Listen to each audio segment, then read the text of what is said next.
Assalamualaikum warahmatullahi wabarakatuh. Selamat datang di channel Muhammad Samsudin. Di kesempatan kali ini, saya akan bercerita arwah jenazah yang hilang. Sebelum masuk ke ceritanya, jangan lupa subscribe dulu ke channel ini. Selamat mendengarkan. Mendengar bahwa yang meninggal dunia adalah salah satu anggota keluarga Muklis, Arumi dan Rifka segera berkomunikasi dengan yang lainnya untuk segera menuju ke rumah Muklis. Irma dan Iksan juga akan ikut ke rumah Muklis untuk mendampingi Arumi dan Rifka karena mereka tidak mau terjadi apa-apa pada kedua wanita tersebut. Aku sudah kabari Mas Aryo dan Rumi. Mas Aryo pasti sudah mengabari hal itu pada Bude Unah dan Bude Kasni. Ari dan Nuning akan ikut ke rumah Muklis katanya, ujar Rifka. Iya, sudah jelas harus begitu. Kita butuh banyak tenaga malam ini. Ari salah satunya, karena dia termasuk pemuda di desa ini. Ini ambil dan pakai.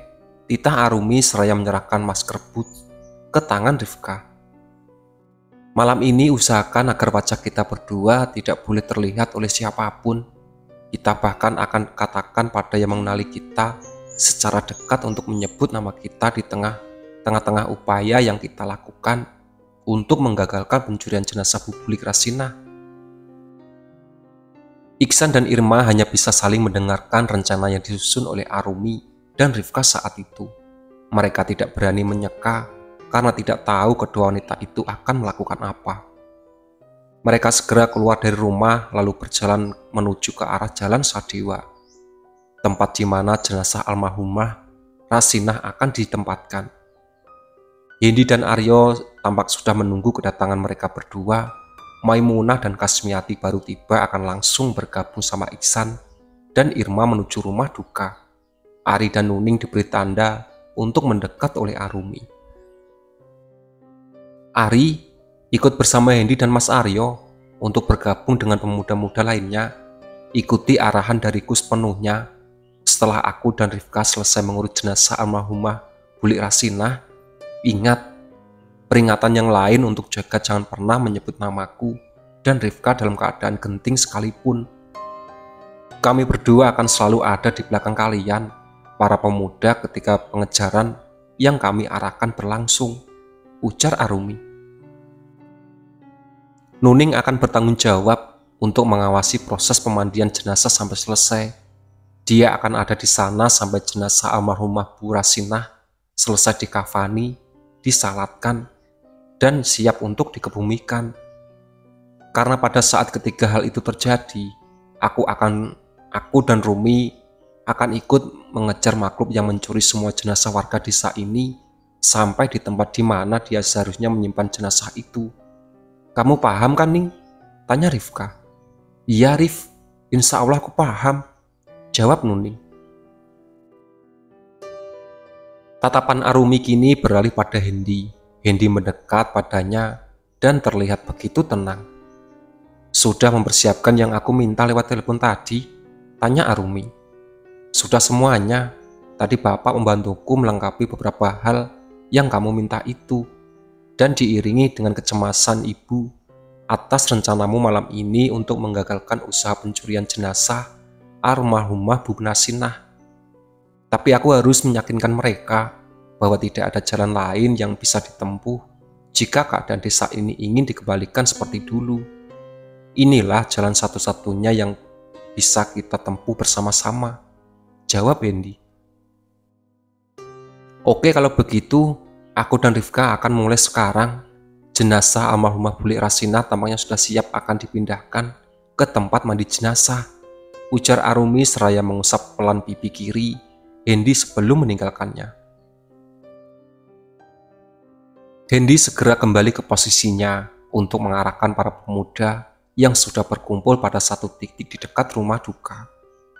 Muklis yang seharusnya ikut berduka melupakan dukanya sejenak atas kematian salah satu anggota keluarganya demi mengejar Arumi, yakini akan mengejar malam itu. Nuning ikut bersama Arumi dan Rifka menuju ke tempat mandi jenazah setelah jenazah almarhumah Rasinah diletakkan di atas tempat mandi. Jenazah itu kini hanya tertutup oleh kain jarik berwarna coklat, sehingga memudahkan bagi Arumi dan Rifka untuk segera melakukan kegiatan mereka sendiri. Para pemandi jenazah yang sedang bersiap-siap untuk memandikan jenazah almarhumah Rasinah saat ini sedang dibasahi oleh air yang dibawa oleh Rumi dan Rifka sambil dibacakan doa yang panjang. Nuning melihat keseluruhan prosesnya dan hanya bisa diam sambil berdoa di dalam hati agar semuanya berjalan lancar. Keadaan sudah gelap ketika Arumi dan Rifka selesai melaksanakan tugas mereka. Ketika wanita itu sama-sama menunggu dalam diam. Rifka dan Nuning fokus menatap jenazah, sementara Arumi fokus meremas kuat sesuatu yang sudah dipegangnya setelah selesai membasahi jenazah. Terbukti, beberapa saat kemudian kejadian lama hampir terjadi lagi. Makhluk yang diutus oleh Taufan berusaha meraih jenazah Rasinah. Namun Arumi melompat lebih dulu dan menebaskan samurai yang dibawanya ke arah setengah wujud makhluk tersebut hingga tak ada yang berhasil diraih selain kain jarik penutup jenazah. Para warga melihat apa yang Arumi lakukan, termasuk kedua orang tuanya serta calon mantunya di hadapan rumah duka. Jenazah almarhumah Rasinah tidak berhasil terangkat sama sekali dari tempatnya. "Nyalakan obornya!" seru Rifka lantang. Semua obor yang dipegang oleh para pemuda di desa itu menyala serentak hingga keadaan tadi gelap gulita menjadi begitu terang. Makhluk yang mencoba mencuri jenazah itu terlihat jelas di langit dan yang gelap tampaknya berusaha melarikan diri menuju arah kulon. "Kejar!" teriak Hendy mengarahkan semua pemuda itu mengikuti makhluk itu. Rifka dan Arumi ikut mengejar. Setelah mendengar teriakan Hendy, tidak ada satupun pemuda yang ragu untuk melangkahkan kakinya malam itu demi mendapatkan makhluk pencuri jenazah tersebut. Nuning keluar dari tempat mandi jenazah lalu memberi izin untuk segera memandikan jenazah almarhumah Rasinah. "Silakan dimandikan ibu-ibu, agar setelah itu jenazah almarhumah bisa dikafani, disolatkan, dan langsung dikebumikan untuk mencegah makhluk tadi kembali lagi," ujar Nuning. "Iya, Nduk, kami akan berusaha melakukan secepat mungkin." Irma menatap ke arah Iksan sambil memegangi dadanya yang masih berdebar kencang. "Ya, itu putri kita kok tidak pernah ada takut-takutnya toh. Bisa-bisanya dia melompat dan berusaha menebas makhluk tadi demi menggagalkan pencurian jenazah," ungkap Irma. "Shh, Bu Irma, jangan bahas-bahas soal Rumi di sini. Nanti pelakunya tahu dan Rumi malah jadi sasaran selanjutnya. Tadi Hendy meminta begitu dan bahkan dia juga meringatkan semua orang untuk tidak menyebut-nyebut nama Rumi malam ini," Yanti mengingatkan dengan suara pelan. Irma langsung membungkam mulutnya sendiri saat ingin akan hal tersebut. Tak lama kemudian, Taufan benar-benar muncul di desa Gerobokan dan bertingkah seakan tidak tahu apa-apa. "Ada apa bapak-bapak? Apakah ada kejadian lagi?" tanya Taufan. "Hampir kejadian lagi nak Taufan. Alhamdulillah berhasil digagalkan oleh para pemuda desa kita. Jenazah almarhumah sedang ditangani oleh para pembantu jenazah saat ini. Jenazah almarhumah akan segera dikafankan dan disolatkan sebelum dikebumikan malam ini juga. Setelah selesai dimandikan," jawab salah satu bapak-bapak yang hadir di rumah duka malam itu. Wajah Taufan memucat dalam sekejap. Maimunah, Kasmiati, dan Irma langsung tahu kalau Taufan pelakunya. Setelah mereka melihat perubahan drastis di wajah laki-laki tersebut, mereka langsung mengabali hal tersebut pada Iksan, Yanti, dan Amir agar mewaspadai Taufan. "Tidak, ini tidak mungkin terjadi. Mustahil kalau suruhanku berhasil digagalkan oleh pemuda di kampung ini." Batin Taufan tidak bisa menerima kenyataan. Setelah selesai dimandikan, jenazah almarhumah Rasinah segera diangkat menuju ke dalam rumah agar bisa segera dikafani. Para orang dewasa desa itu saat ini sedang berbicara dengan Pak RT yang sudah menyiapkan liang lahat untuk pemakaman Rasinah.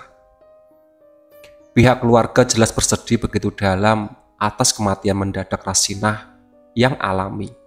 Namun di sisi lain mereka merasa lega karena jenazah Rasinah tidak perlu menghilang seperti hilang jenazah-jenazah lain sejak 4 tahun lalu. Keluarga merasa bersyukur bahwa mereka tidak akan dihantui oleh arwah Rasinah yang tidak dikuburkan dengan layak seperti arwah lain yang selalu menghantui warga.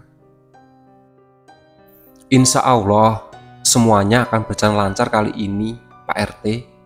Para pemuda desa kita sedang berusaha menggagalkan niatan busuk seorang yang ingin sekali mencuri jenazah-jenazah warga yang baru meninggal, ujar Amir.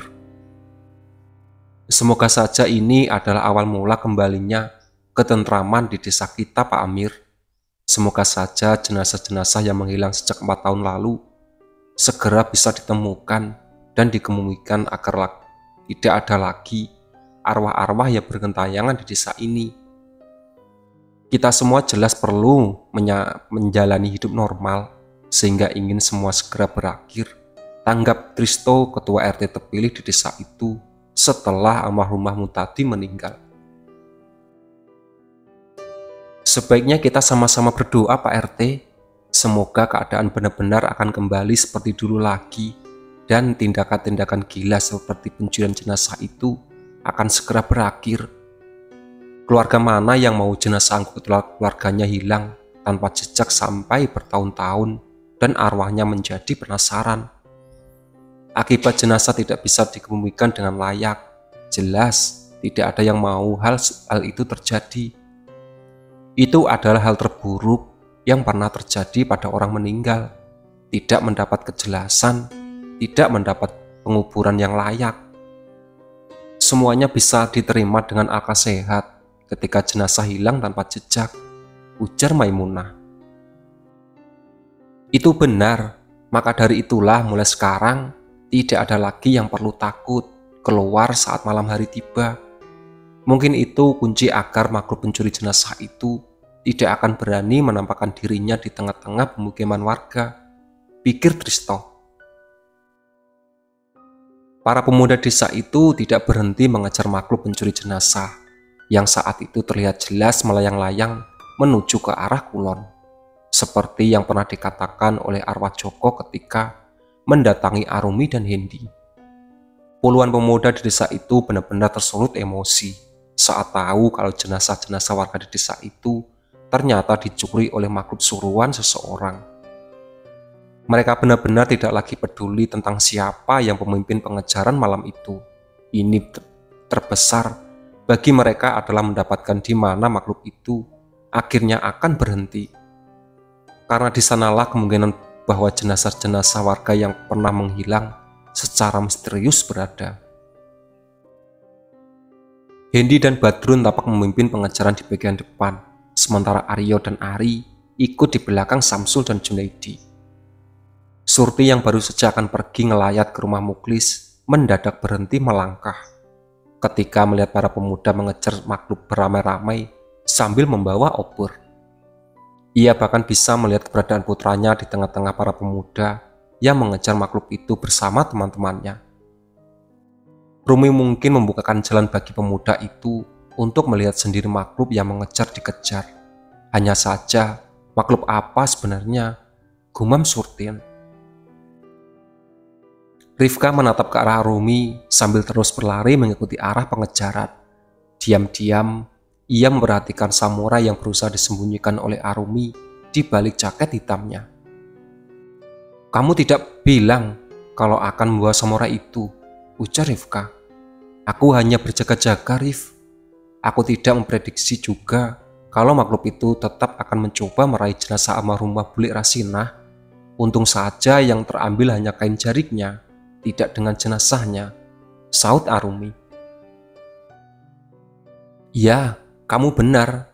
Kita jelas sama-sama tidak menduga kalau makhluk itu tetap akan berusaha mengambil jenazah tadi. Padahal sudah tahu kalau hal itu mustahil bila terjadi setelah jenazah kita basahi dengan air yang sudah didoakan. Tangkap Rifka. Mungkin karena makhluk itu dituntut selalu berhasil mengambil jenazah yang baru meninggal, sehingga akhirnya nekat mencoba meski tahu kalau aku akan gagal. Rifka dan Arumi berhasil mendekat pada Aryo dan Ari setelah menambah kecepatan berlari mereka. Wajah kedua wanita itu masih terlindung oleh masker boot, sehingga tidak banyak orang yang bisa mengenali mereka. Aryo berusaha tetap berada di sisi Rifka. Ari memahami itu dan berusaha tidak mengusik keinginan kakaknya. Karena bagi Ari sendiri itu, Rifka juga sama sekali tidak terlihat menolak ketika Aryo berusaha berada di dekatnya. Pengejaran para pemuda desa itu benar-benar berakhir pada tanah kosong yang sore tadi didatangi oleh Junaidi, Badrun, Samsul, dan Muklis. Arah kulon yang menjadi titik akhir bagi jenazah-jenazah yang hilang di desa itu benar-benar berada di tempat tersebut. Gofar sebagai tetangga terdekat dari tanah kosong itu tahu bahwa pada akhirnya tidak akan ada lagi yang bisa disembunyikan oleh pemilik tanah. Terutama jika sudah dicurigai oleh warga desa akan segera pada akhir dari ikatan yang dilakukan dengan jin di atas tanah kosong itu, dan Gofar bisa merasakan. Makhluk pencuri jenazah yang tadi mereka kejar mendadak menghilang ketika tiba di tanah kosong tersebut. Semua pemuda yang mengejar mengelilingi tempat itu tanpa mematikan obor yang sejak tadi mereka nyalakan. Kemana makhluk itu pergi? Kenapa dia tiba-tiba menghilang begitu saja? Mungkin ada sesuatu pada tanah kosong ini, maka dari itulah makhluk yang kita kejar tadi menghilang tiba di sini. Berhati-hatilah, jangan ada yang gegabah dan melangkah masuk ke dalam tanah kosong ini tanpa izin. Jangan sampai tanah kosong ini benar-benar ada apa-apanya, lalu kita akan terkena dampak. Lalu, sebaiknya kita bagaimana sekarang? Karena makhluk itu sudah menghilang dan kita kehilangan jejaknya, maka sebaiknya kita kembali ke rumah duka untuk mengikuti proses penguburan jenazah almarhumah Bu Burasinah. Jenazahnya sudah selesai dikafani dan disolatkan saat ini, menurut berita yang aku terima dari bapakku. Ya sudah, ayo bubar dan kembali ke rumah duka. Kita lakukan yang kita bisa lakukan saat ini. Nanti kita pikirkan lagi bagaimana caranya menemukan makhluk yang tadi kita kejar. Setelah semua pemuda yang mengejar kembali memutar arah menuju rumah duka, yang tersisa di sana hanyalah Arumi, Hendi, Aryo, dan Rifka. Ari diminta ikut kembali bersama Badrun dan Muklis, Junaidi, dan Samsul. Kini Arumi harus kembali memutar otak untuk menemukan cara agar jenazah-jenazah yang hilang itu bisa ditemukan dan dikeluarkan dari tempat tersebut. Jenazah mereka harus dikebumikan dengan layak, harus, tegas Arumi dalam hati. Itulah sahabat cerita dari Arwah Jenazah yang Hilang. Ditunggu part selanjutnya.